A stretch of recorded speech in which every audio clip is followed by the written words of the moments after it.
दो जिगरी दोस्त की कहानी। एक गांव में राम और सुमन दो जिगरी दोस्त रहा करते थे। गांव में उनके लिए कोई अच्छा काम नहीं था, इसलिए वो दोनों शहर जाकर काम करने का सोचा और अगले दिन काम की तलाश में निकल गए शहर की ओर। शहर गांव से बहुत दूर था। कई घंटों चलने के बाद दोनों दोस्त एक पेड़ के नीचे आराम करने के लिए बैठे। राम सुमन से कहने लगा, शहर अभी भी 4-5 किलोमीटर दूर है। लेकिन सुमन ने कहा, नहीं, शहर मात्र 2-3 किलोमीटर दूर है। इसी बात पे दोनों में बहस होने लगी। अचानक सुमन ने राम को जोर से एक चाटा मार दिया। राम शांत स्वभाव का था, इसलिए उसने सुमन से कुछ नहीं कहा और एक लकड़ी लेकर जमीन पर लिखने लगा। आज मेरा जिगरी दोस्त ने मुझे चाटा मारा। फिर दोनों शहर की ओर चल दिए। अब कोई किसी से बात नहीं कर रहा था। रास्ते में एक छोटी सी नदी आई जिसे उनको पार करके जाना था। सबसे पहले राम नदी में उतरा और उसका पैर दलदल में फंस गया। उसने सुमन से मदद मांगी और सुमन जल्दी से भाग के राम के पास गया और उसे दलदल से बाहर निकला। फिर दोनों एक साथ नदी पार किया।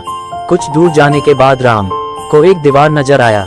उसने एक पत्थर ढूंढ के दीवार पर लिखने लगा, आज मेरे जिगरी दोस्त ने मेरी जान बचाई। ये देखकर सुमन राम से कहने लगा, जब मैंने तुम्हें थप्पड़ मारा तो तुमने वहीं पर जमीन में उस बात को लिख दिया और अपनी जान बचाने की बात तो तुम नदी के किनारे भी लिख सकते थे, तो इतनी दूर इस दीवार पर क्यों लिखा? तब राम ने जवाब दिया कि किसी की बुरी बातें या बुरा करा कुछ भी अपने मन में जमा करके नहीं रखना चाहिए। इससे उस इंसान के प्रति हमारे मन में नफरत पैदा होती है।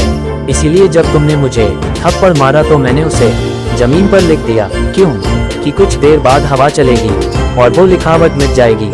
लेकिन किसी की मदद को कभी भूलना नहीं चाहिए, उसे हमेशा याद रखना चाहिए। इसीलिए मैंने तुम्हारी की हुई मदद को नदी के किनारे नहीं लिखा और यहाँ इस दीवार पर लिख दिया, ताकि ये बहुत दिन तक यहाँ लिखा रहे। राम की जवाब सुनकर सुमन खुश हो गया और राम को गले से लगा लिया। फिर दोनों हंसते हंसते एक साथ शहर की ओर जाने लगे।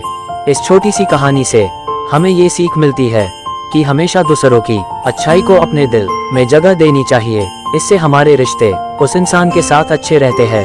धन्यवाद आपका सभी दोस्तों। Subscribe, like